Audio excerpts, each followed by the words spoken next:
This is a 6-pin suitcase lock, and I'm going to pick it. This is not quite hard to pick because we just need to pick just 3 to 4 pins, and then we just have to lift the pins with a short hook.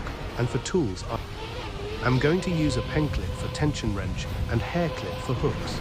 Stay and watch.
This is a 6-pin suitcase lock, and I'm going to pick it. This is not quite hard to pick because we just need to pick just 3 to 4 pins, and then we just have to lift the pins with a short hook.